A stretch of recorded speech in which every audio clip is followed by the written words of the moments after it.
अब देखो मेवाड़ और मारवाड़, इनके बीच में अभी तक संघर्ष बाकी है। जोधा गांव में कहां तोड़ा था? जोधा आ गया था ना बीकानेर, काहुनी गांव, ठीक है ना, काहुनी। अब ये जोधा यहां से आया था मारवाड़, लेकिन कुंभा ने मारवाड़ पर क्या कर लिया था? अधिकार कर लिया था। और अधिकार करके यहाँ पर प्रशासन किसको बनाया गया था? आला हिंगोड़ा, आला हिंगोड़ा, वहां की आला हिंगोड़ा, ठीक है। आला हिंगोड़ा को मारवाड़ का शासक बना दिया था और जोधा था काहुनी में। 6 माह बाद में जोधा यहाँ से जाता है और मारवाड़ पर आक्रमण करता है, लेकिन पराजित हो जाता है। बार बार इसके बीच में कुंभा और जोधा के बीच में युद्ध चलता है। जो हंसाबाई थी, हंसाबाई कुंभा की थी दादी और जोधा की थी बुआ। तो हंसाबाई ने सोचा कि अब ये दोनों मेरे रिश्तेदार में हैं, भी एक तरफ तो बुआ लग रही है, एक तरफ दादी लग रही है, तो इन दोनों के बीच में संधि हो जानी चाहिए। दूसरी तरफ जोधा ने यानी लोक देवता से, लोक देवता कौन है? पाबूजी, पाबूजी नहीं है, हड़बूजी, सांखला, इनसे भी आशीर्वाद लिया था। और हंसाबाई के मध्यस्थता में कुंभा और जोधा के बीच में संधि होती है। मेवाड़ और मारवाड़ के लिए एक थी आवल बावल,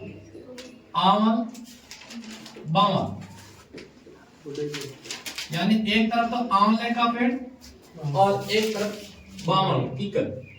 इन दोनों तरफ यानी दो पेड़ थे। तब हंसाबाई ने कहा था कि जो आंवले का पेड़ है, इस पेड़ से इधर इधर तो है मेवाड़ की सीमा हो जाएगी, और इस तरफ जो बावल के पेड़ की तरफ है वो मारवाड़ की सीमा हो जाएगी। और आप इन दोनों को वैवाहिक संबंध बना लीजिए। तो जोधा ने अपनी पुत्री, क्या नाम जिसका? श्रृंगार देवी, श्रृंगार देवी का विवाह किसके साथ किया था? कुंभा के पुत्र रायमल के साथ, रायमल के साथ।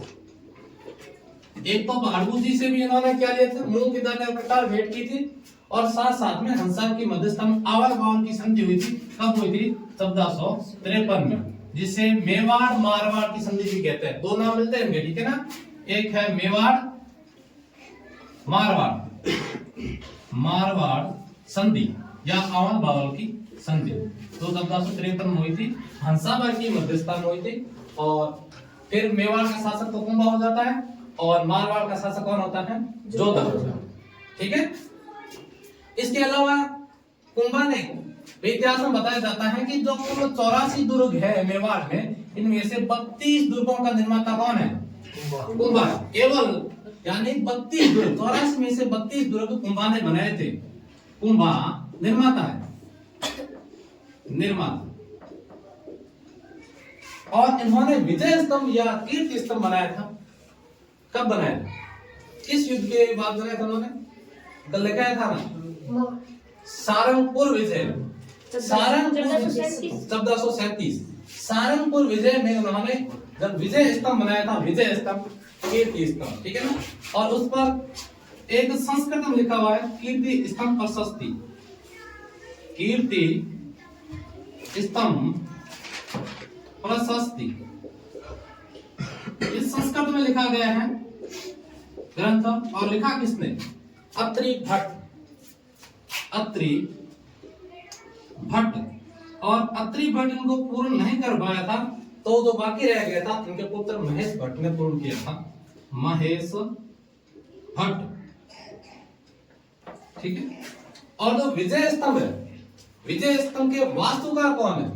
विजय स्तंभ, इसके वास्तुकार, वास्तुकार किन बोले? हाँ, डिजाइन करने वाले। इनमें थे जैता, नापा, मोमा, कौन जा? ये 4 इनके वास्तुकार थे। इस दुर्ग के विजय स्तंभ या कीर्ति स्तंभ के, और इसमें जो मंजिल है, जो 7 मंजिला वगैरह बना है, इसमें जो तीसरी मंजिल है, तीसरी मंजिल पर 9 बार अरबी भाषा में अल्लाह शब्द लिखा गया है। 9 बार अरबी भाषा में क्या लिखा है? अल्लाह लिखा है, ये लिखा है। और कुंभ के संगीत गुरु कौन थे? संगीत गुरु सारंग व्यास। सारंग व्यास, दूसरा नाम है सारंगधर। सारंगधर व्यास, ये दोनों नाम है। एक बार ये भी पूछा गया, एक बार ये भी पूछा गया। और चित्रकार गुरु कौन है? चित्रकार गुरु जैन आचार्य हीरानंद। कुंभा के चित्रकार गुरु एक थे संगीत गुरु और एक थे चित्रकार गुरु जैन आचार्य। जैन आचार्य हीरानंद। हीरानंद। और कुंभा एक स्वयं भी संगीत के रचनाकार थे, तो उन्होंने एक लिखा था संगीत राज, संगीत मीमांसा, संगीत रत्नाकर, संगीत रत्नाकर, और एक सूड प्रबंध।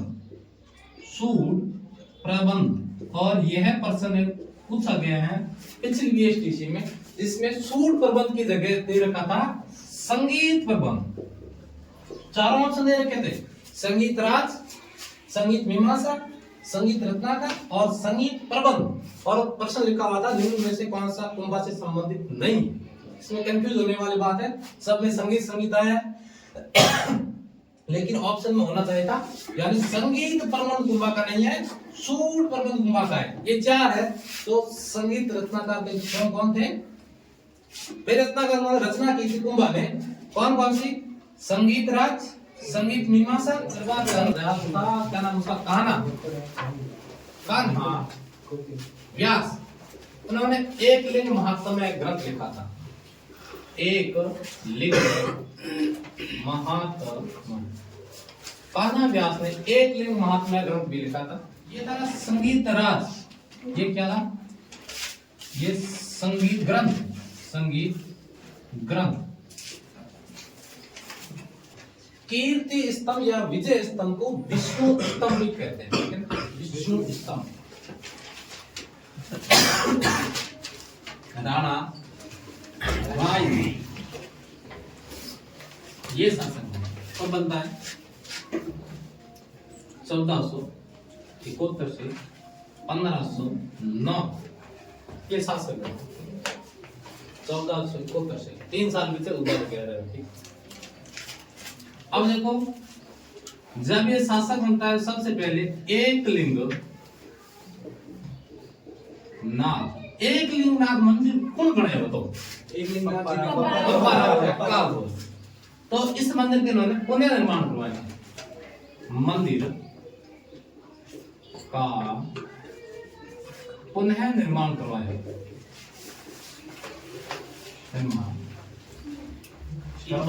श्रृंगार देवी है। श्रृंगार देवी देखी कौन है? जोधारी बेटी श्रृंगार देवी। एक लिंगनाथ मंदिर का पुनः निर्माण करवाया था। इनके 4 पुत्र थे।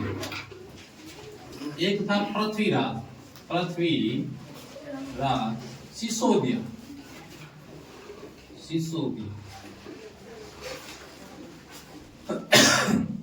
जिन्हें इतिहास में उड़ना राजकुमार भी कहते हैं। नाम सुना है ना, उड़ना राजकुमार, क्योंकि ये धावक था और धावक होने के कारण इसे उड़ना राजकुमार कहते हैं। इर्वेटर कौन है? कुंभा है। कुंभा है और दोनों जिसे मेवाड़ मारवाड़ संधि हुई। जोधा है ना, जोधा की पुत्री श्रृंगार देवी।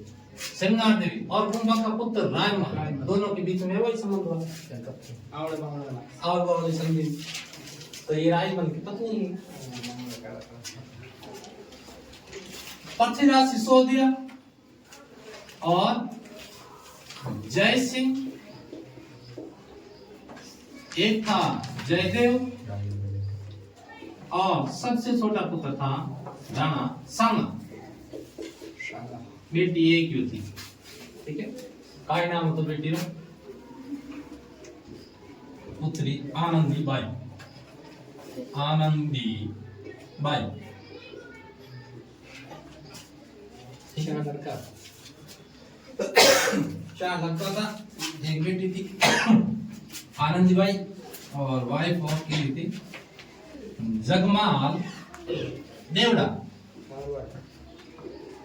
ये सिरोही का था। ये कौन था सर? जगमाल देवड़ा आनंदी बाई घरड़ा, ठीक है। अब देखो अपने पिता के कार्यकाल में चारों के अंदर क्या होता, विवाद हो जाता है राज सिंहासन पर बैठने के लिए। जयदेव है, जयदेव को राज कार्य से कोई मतलब नहीं था, हमेशा शराब पीता था, नशे में मस्त रहता था, तो इनको तो मतलब ही नहीं था राज कार्य के लिए। लेकिन जय सिंह था, जय सिंह, पृथ्वीराज और सांगा, ये तीनों राज सिंहासन पर बैठना चाहते थे।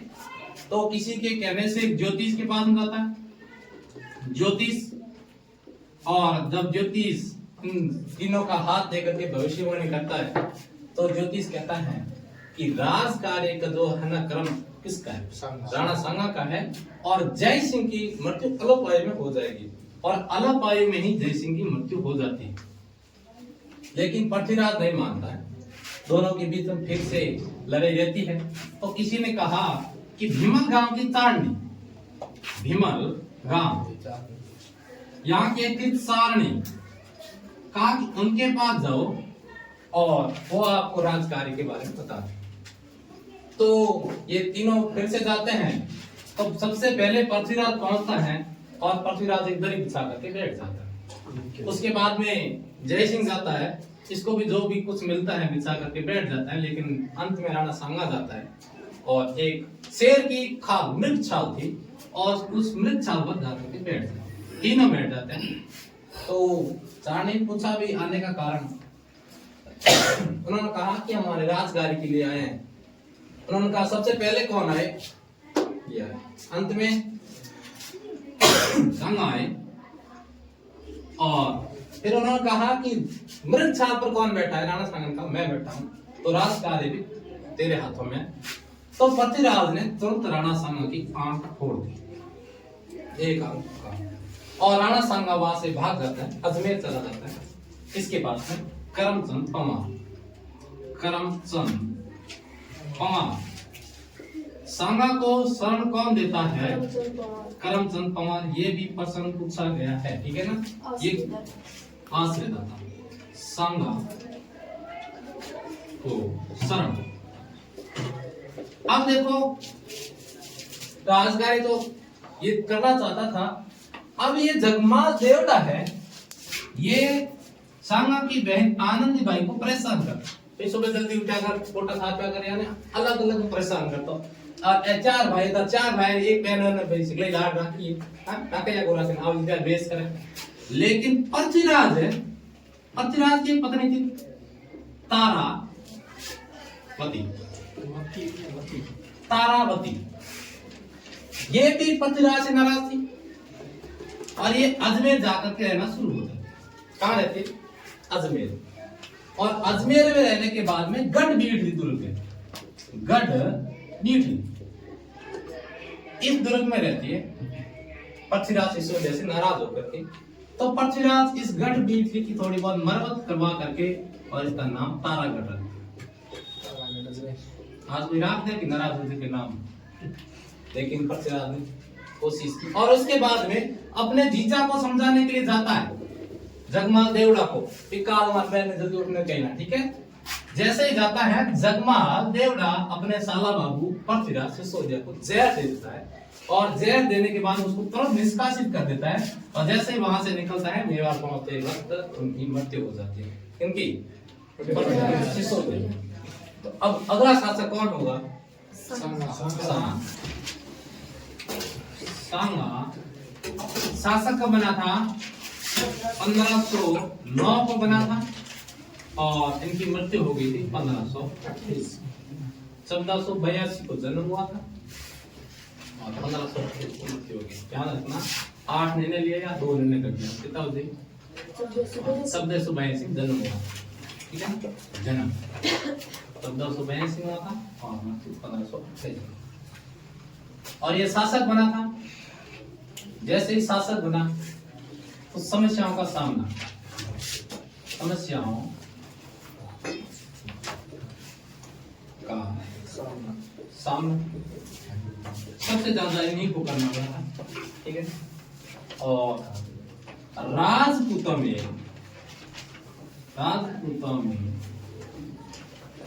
अंतिम शक्तिशाली शासक, शक्तिशाली शासक। और करमचंद पवार की शरण में था ये। पृथ्वीराज सिसोदिया की मृत्यु होने के बाद में इनका राज्याभिषेक होता है। राज्याभिषेक किनके सहयोग से? सहयोग रहता है करमचंद पवार। करमचंद पवार और ये राजा बनता है। तो इसके सामने एक युद्ध होता है।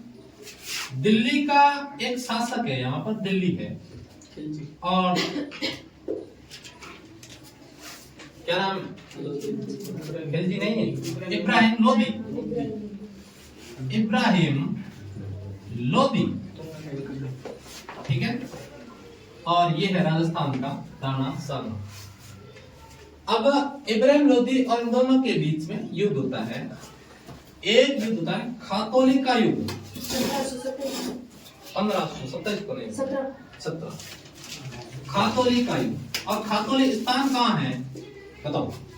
पहले कहाँ था और वर्तमान में कहाँ है? बता सकता है कोई? खातौली पहले बूंदी में था लेकिन वर्तमान में कोटा। खातौली जगह कहाँ पर है? कोटा। 1517 में हुआ। इब्राहिम लोदी और राणा सांगा के बीच में युद्ध हुआ था और राणा सांगा ने इब्राहिम लोदी की सेना को पराजित कर दिया।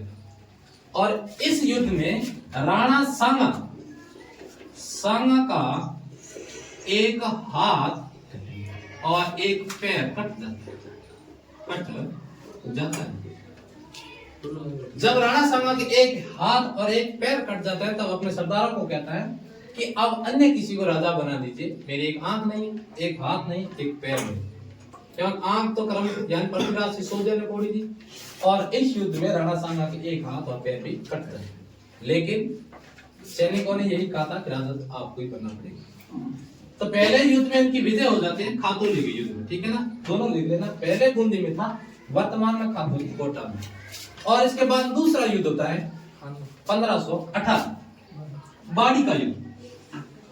बाड़ी का युद्ध ये भी कब होता है? 1518 को होता है। इसके बीच में होता है सेम में इब्राहिम लोदी और राणा सांगा के बीच में होता है। और इस युद्ध में भी सांगा विजित होता है।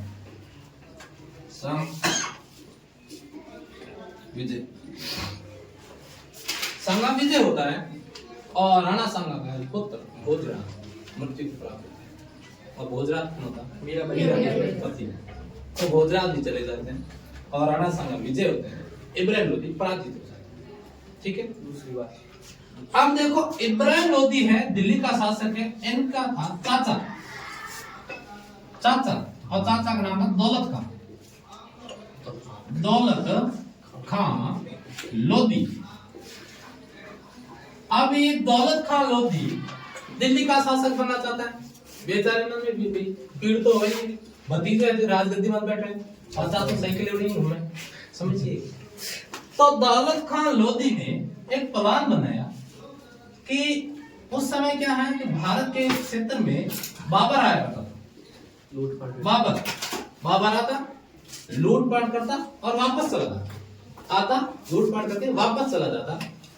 तो दौलत खान लोधी बाबर के पास जाता है और बाबर को कहता है कि आप हमेशा लूटपाट करते हैं, दिल्ली में इब्राहिम लोधी है, आप इनको पराजित कर दीजिए और मैं दिल्ली का शासक बन जाऊंगा और आपको जितना धन लूटना है धन लूट करके वापस चले जाए। बाबर ने कहा कि इब्राहिम लोधी को पराजित करने के लिए सेना कितनी चाहिए?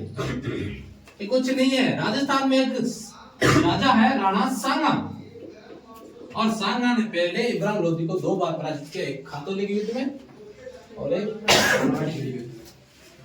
तो बाबर ने कहा कि हम उनसे सहयोग ले लेते हैं, और बाबर ने संदेश भिजवाया राणा सांगा को कि मैं इब्राहिम लोधी पर अटैक कर रहा हूं और आपको सहयोग करना है। तो सांगा ने कहा चलो ठीक है कर। सांगा ने तो यस कह दी, लेकिन सांगा के सैनिकों ने स्पष्ट मना कर दिया कि तो बाबर है विदेशी है, आपकी सेना ने इब्राहिम लोधी को 2 बार पराजित कर दिया है और कर देंगे, लेकिन विदेशी का सहयोग नहीं करना। तो बाबर सांगा था हाथ जोड़ जाएगी, ऐसा नहीं क्या करे। और दौलत खान के पास में 20,000 सैनिक थे। दौलत खान ने बाबर को कहा कि हम युद्ध करेंगे, सांगा आ जाएगा, एक तरफ मेरे पास 20,000 है और 40,000 इसके पास में थी बाबर के पास में। ठीक है, बड़ी सेना है, युद्ध करेंगे। और बाबर कहाँ युद्ध करता है? पानीपत। और कब होता है? 1526। पानीपत क्या कहाँ है? हरियाणा में पानीपत है। और बाबर और इब्राहिम लोधी के बीच में युद्ध होता है। तो बाबर जब सेना लेकर के आता है तब एक तरफ देखो इब्राहिम लोधी की सेना है और एक तरफ बाबर की सेना है। लेकिन जैसे बाबर आया, बाबर को पता था कि सांगा आएगा, लेकिन सांगा गया नहीं, सैनिकों ने मना कर दिया। अब बाबर का एक खड़बड़ हो गया, हाँ बार बार घूम यानी बाबर के यार बहुत समझ जाएगी कोई आवाज नहीं पूछे कभी यार टिल्ले मट्टी पे माचर देके यार बाबर देखियो यार सामने देखे होंगे क्या देख हाथ कोने पग कोने आंख कोने आधे शरीर कोने। लेकिन सांगा न आया तब उन्होंने कहा था बाबर ने कि कोई बात नहीं है। तो दौलत खान को पूछा कि आपके पास सेना कितनी है? कि मेरे पास 20,000 है, आपके पास 40, तो कोई दिक्कत नहीं, 60,000 सैनिक उनको आराम से पराजित कर देंगे। लेकिन इब्राहिम लोधी के पास में सैनिक मात्र 5 लाख थे। बाबर के मर जाना मार दे या बनिया एक एक दिल में लटको। लेकिन बाबर के पास में तोप था, इब्राहिम लोधी के पास में हाथी थे। दोनों सेनाओं के बीच में युद्ध होता है और सबसे पहले बाबर ने तोप खाने का प्रयोग किया था भारत में। तब इन तोपों के सामने इब्राहिम लोधी के हाथी नहीं टिक सके, हाथी में भगदड़ होगी। भगदड़ होने के कारण इब्राहिम लोधी के स्वयं के सैनिक मारे जाते हैं और इस युद्ध में इब्राहिम लोधी मारा जाता है और बाबर विजय हो जाता है। अब जैसे ही बाबर विजय हुआ तो बाबर गुस्सा हो की बात है सांगा एक तरफ था सांगा और एक तरफ था बाबर और एक युद्ध करता है बयाना का युद्ध। खानवा के युद्ध से पहले बयाना का युद्ध होता है फरवरी 1527। और इस युद्ध में बाबर के सैनिकों ने सांगा के सैनिकों ने बाबर के सैनिकों को पूरी तरह से पराजित कर दिया, पूरी तरह से पराजित किया था, यानी बाबर पराजित। लेकिन बाबर ने जिद नहीं छोड़ी कि हमें तो सांगा को पराजित करना ही है। और इधर सांगा को भी मालूम हो गया कि बाबर अटैक करेगा, बाबर के पास में तोपखाने है, हमारी सेना नहीं टिक सकेगी। तो राजस्थान में सबसे पहले पाती परेवल प्रथा अपनाई। पाती परेवल प्रथा कहाँ है? यानी सभी राजपूत राजाओं को आमंत्रित करना युद्ध के लिए। तो सभी राजपूत राजा आए थे, कुल 7 राजा, 9 राव और 104 सरदार आए, सरदार शामिल हुए सांगा के साथ इस युद्ध में। खानवा, ठीक है ना। और इधर से बाबर अपने सैनिकों को कह रहे हैं कि हमें युद्ध करना है, लेकिन सैनिकों ने मना कर दिया कि सांगा के सैनिक इतने शक्तिशाली है, बयाना के युद्ध में हमें पराजित कर दिया है, यार इतना दूर भागने हैं, पार्टी गोला सामने पड़ा है, स्पष्ट मना कर दी। बाबर ने कहा कि मैं आज के बाद में शराब नहीं पीऊंगा, तो पियो और ना पियो हम तो फर्क ना जाएंगे। सैनिक कहेंगे मां घर में गरम दिया उनके हिम्मत आदमी पिए कैसे नहीं नाम ले लियो अलग। बाबर ने कहा था तो ये युद्ध होगा जिहाद का युद्ध होगा। जिहाद कहते हैं धर्म का युद्ध। जो ये अब सांगा के साथ में युद्ध लड़ा जाएगा, धर्म के लिए युद्ध लड़ा जाएगा, तो सभी सैनिकों ने सहयोग किया था और बाबर को सांगा को पराजित किया था। तो जिहाद का कहने पर सभी सहमत हो गए थे और मार्च पहले फरवरी में था, अब देखो खानवा यानी मार्च 17 मार्च थी, ठीक है ना, ये ध्यान से 17 मार्च 1527 को युद्ध होता है सांगा और बाबर के बीच में। बाबर ने पार्टी प्रथा अपनाई थी जिसमें 7 राजा 9 राजा और 114 सैनिक कौन कौन थे? एक था चंदेरी, इसे दिखा या दिखे बोल दिखे। चंदेरी का था मेदिनी राय, मेदिनी राय, ठीक है। ईडर, ईडर का था कौन था? रायमल, ठीक है, ऊपर लिख दो। मारवाड़, मारवाड़ से 2 थे, राव गंगा और मालदेव, मालदेव बाप बेटा तो ठीक है ना, मालदेव। और आमेर से कौन था? पृथ्वी राज कच्छावा, कच्छा, ठीक है ना। और अलवर से कौन था? अलवर, अलवर से था हसन खां मेवाती, ये मुगल था। महाराणा प्रताप के साथ में हकीम का सूर था और सांगा के साथ में हसन खां मेवाती था, ठीक है ना, ध्यान रखना। और एक था झाला अज्जा, झाला अज्जा, अज्जा। और राणा महाराणा प्रताप के साथ में था झाला बिगड़, ध्यान रखना। ये था झाला अज्जा, वो था झाला बिगड़, ठीक है ना। ये सैनिक थे, लेकिन इन सैनिकों में पहले आपसी कलह हो गई थी। सभी सैनिक एकत्रित हो गए अपनी अपनी सेना लेकर के, लेकिन जो मारवाड़ से थे ना, राव गंगा और मालदेव, इन दोनों बाप बेटों के बीच में युद्ध हो जाता है, विवाद छिड़ जाता है। क्योंकि जो सेना का नेतृत्व कौन कर रहा था? राव गंगा कर रहा था। और जो युद्ध का नगाड़ा सबसे पहले किसने बजाया था युद्ध करने के लिए? राव गंगा ने। तो मालदेव अपने पिता पर नाराज हो गया था कि पिताजी युद्ध करने के लिए पहले जो नगाड़ा मैं बजा था, लेकिन आपने क्यों बजाया? बाप बेटे लड़ना शुरू हो गया। तो सांगा ने कहा कि हम आपस में लड़ेंगे तो ये तो हम विदेशी आक्रमण करेंगे, युद्ध की पहली तो आप चला देना। राम मालदेव को यानी राजी किया था। तो सबसे पहले युद्ध की तो तोप किसने चलाई थी? मालदेव ने चलाई थी। लेकिन फिर भी मालदेव का गुस्सा रहा और मारवाड़ जाने के बाद में भी मालदेव ने अपने पिता गंगा की हत्या की थी, इसलिए मारवाड़ का ये पितरंता भी माना जाता है, ठीक है। और युद्ध होता है और जिसमें जो सेना का जो मुगल शासक कौन था? मुगल सैनिक हसन खां मेवाती था। और इस युद्ध में सांगा क्या हो जाता है? सांगा यानी बाबर के सैनिकों को दोबारा घेरा जाता है और घेरने पर सांगा बेहोश हो जाता है, बेहोश हो जाता है। बेहोश होने पर ये स्थिति कौन देख रहा था? झाला अज्जा। और झाला अज्जा ने सोचा कि अब सांगा मारा जाएगा, तो ये तुरंत जाकर के सांगा के जो राज मुकुट थे सबने धारण किए और सांगा को वहां से सुरक्षित निकाल करके बयाना, बयाना जगह है भरतपुर में, भरतपुर में बयाना के लिए वहां पर भरतपुर दुर्ग में ले जा करके सांगा का उपचार किया था। और झाला अज्जा वीर गति को प्राप्त हो गए। सैनिकों ने समझा कि राणा सांगा यही है, झाला अज्जा। और इसको बयाना ले जाने के बाद में सांगा कहां चले जाते हैं? कालपी। कालपी कहां है? एमपी में, ठीक है। ये एमपी चले जाते हैं और वहां रहने के बाद में इनको पता चलता है कि इनका सहयोगी है जो चंदेरी का शासक मेदिनी राय। बाबर अगला जो आक्रमण है मेदिनी राय पर कर रहा है। तो सांगा ने कहा अपने सैनिकों को कालपी से कि हमें भी चलना होगा और मेदिनी राय का सहयोग करना है, क्योंकि चंदेरी का जो शासक मेदिनी राय है हमारा सहयोग किया था। तो सैनिकों ने कहा था हम गिने चुने हैं, बाकी सब सैनिक मारे गए, लेकिन सांगा न माना। न मानने पर सैनिकों ने कालपी एमपी में ही सांगा को जहर दे दिया था और जहर देने के कारण सांगा की मृत्यु हो जाती है। ठीक है, और मृत्यु होने के बाद में बयाना ला करके उनका अंतिम संस्कार होता है। किसका? सांगा। एक तो ये लड़ाई होगी कौन सी? खानवा। खानवा के युद्ध में मारा था। इससे पहले एक युद्ध और होता है, मालवा या मांडू का युद्ध, और एक और युद्ध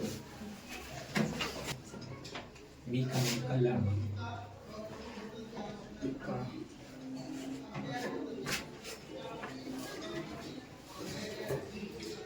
राणा सांगा रो सहयोग करियो बीकानेर शासक, और एक 1857 क्रांति पार्टी नाम देखो बीकानेर रो एक शासक दो अंग्रेजों रो सहयोग करियो।